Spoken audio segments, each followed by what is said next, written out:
Hey, what is going on, Miami Dolphins fans? Welcome back to the Fins Up Network. It's Ben Morgan, and we are here for a recap and takeaways from the Dolphins' 40-17 loss at the New York Jets. A very, very, very tough game to watch, especially after that game to Cincinnati as well. We were all super deflated from that game with the Tua injury and everything that happened. And you know what? You come into this game against the Jets thinking, you know what? A lot of injuries, backup quarterback. However, it's the Jets. We can pull this off. We've dominated them, won 8 of the last 9 against them. Literally just couldn't get it going today. And I've got a bunch of recap and takeaways from that, but I'm going to have some, you're going to have some takeaways that I don't have, is what I'm trying to say. So make sure you drop those in the comments. But let's jump right into mine, because number one is that inability to overcome those injuries. Look at this. You got Teron Armstead, your left tackle, staying in New York to see a specialist for that toe and foot. You got Austin Jackson, who's on IR. We'll have more on that this week because he's eligible to come off now. Tyreek Hill leaves the game in a walking boot. He already had a quad injury as well. Now you got 2 quarterbacks in concussion protocol. And Bridgewater may be a bit short-lived. He literally is in protocol because of the new rule that they adapted like 24 hours before the game started. But nonetheless, 2 quarterbacks now in concussion protocol. Oh, and defensively, your best cornerback, Xavier Howard, is a scratch prior to the game with the groins injury, and Byron Jones remains on PUP. That's your number 1 and number 2 quarterback. Your starting left and right tackle, your 2 top cornerbacks, and the league's top wide receiver in regards to receiving yards through the first 4 weeks. You're playing without all of those guys. And I went into this game in all my preview videos, no excuses. We can beat the Jets. And it didn't come your way. And honestly, I'm going to get to more of the reasons in my next takeaways and everything, but that is so much to overcome. And today they couldn't do it. The inability to overcome injuries at certain points in time becomes too much. We got 101, the 101 class as to when it's too much, and that was today. But let's talk about that fourth quarter collapse. Because you're losing 19-17. You have a shot at, I believe, a 54-yard field goal. You missed the field goal. You give the Jets opportune field position because of that. You end up getting outscored 21-0 in the fourth quarter, including a 14-second span where the Jets score 14 points.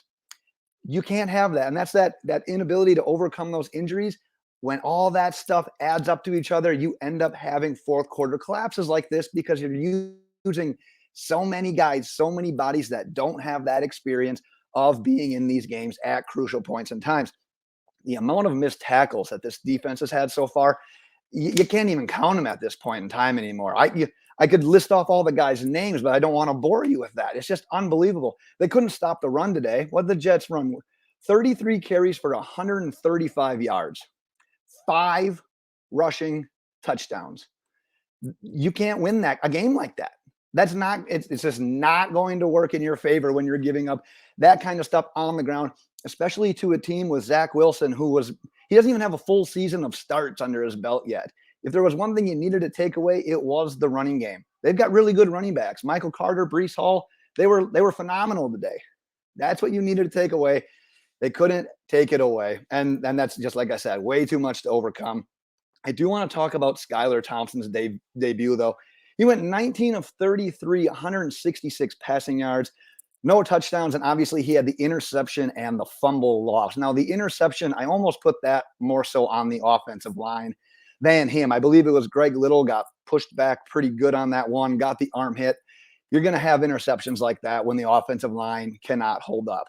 But the fumble lost, now that's where it's a little bit more on Skylar. And this is what I wanted to talk about with Skylar, because in regards to like actual skill of playing the position, I don't think his debut was that bad. He made some nice throws. There were a couple of drops on his side. The offense was a bit more conservative. We ran the ball a lot more and more effectively than we have all season. So when it came to like making the actual throws, he wasn't too bad. It was okay for the debut from a 7th round quarterback that came in after 1 play for Teddy Bridgewater. So keep that perspective in mind as well. He was just thrust in. This is hard to perform. Where he had the lapses, it's the areas that you kind of thought. It's the lack of experience at the next level, because everyone says preseason, like, oh, this guy needs to be quarterback too. This guy's got it. He's better than Teddy Bridgewater. Well, it's things like today where you see why the Dolphins coaching staff believed in Teddy Bridgewater and had him be the quarterback too this entire time. It's Skylar Thompson trying to extend a play, not having it, not throwing it away, and boom, he gets the fumble. Jets essentially get the ball down by the goal line and score. You get the 14 points in 14 seconds.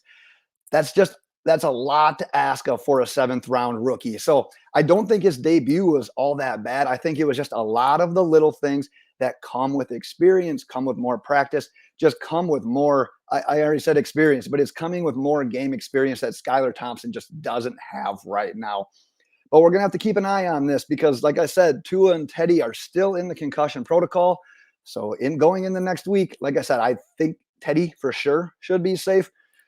Just never know. So let's go on. I got one more point I want to tackle here real quick. Raheem Mostert, Eagles RB1, 18 carries, 113 yards, and a touchdown. Chase Edmonds had 1 carry for 1 yard and another drop. Myles Gaskin essentially, I mean, Chase Edmonds played after that drop, but we even saw Myles Gaskin get 4 carries today. But the thing I liked most about Raheem Mostert's performance today, he was doing this, and I had talked about this in one of the preview videos. I really thought the run game would get going once Tua was back and we had some continuity with the offensive line. Well, guess what? Not only did we not have Tua, we didn't have Teddy. So we're running out there with Skylar Thompson. So the defense is already thinking, okay, we got to stop the run. Well, and now Teron Armstead gets hurt early in the game as well. So now you're down your left tackle, your starting right tackle from the beginning of the season, and we have one of the league's most questionable left guards the way it is. So the fact that the Dolphins were able to run the ball as well as they did today, specifically Raheem Mostert, if there's a positive, if there's a takeaway from this game that you can kind of hang your hat on, it's that Raheem Mostert appears to be the lead back in this offense. And you know, maybe, just maybe, we've got a little something going on here. But those are my top ones, Dolphins fans. Like I said, I'm sure there are a lot more out there. I'm trying to record this one right after the game here, so I haven't had a chance, obviously, to rewatch any of the game or anything, take a deeper dive into it. But that's some instant reactions and takeaways. But like I said, drop yours in the comments below as well. We can continue on the conversation that way as well. That's what we got, Dolphins fans. 3-2, and the media is going to be all up on us. So buckle up because we got a long road ahead of us. Hopefully we can bounce back great next week. But that is my time for today, Dolphins fans. And until next time, Fins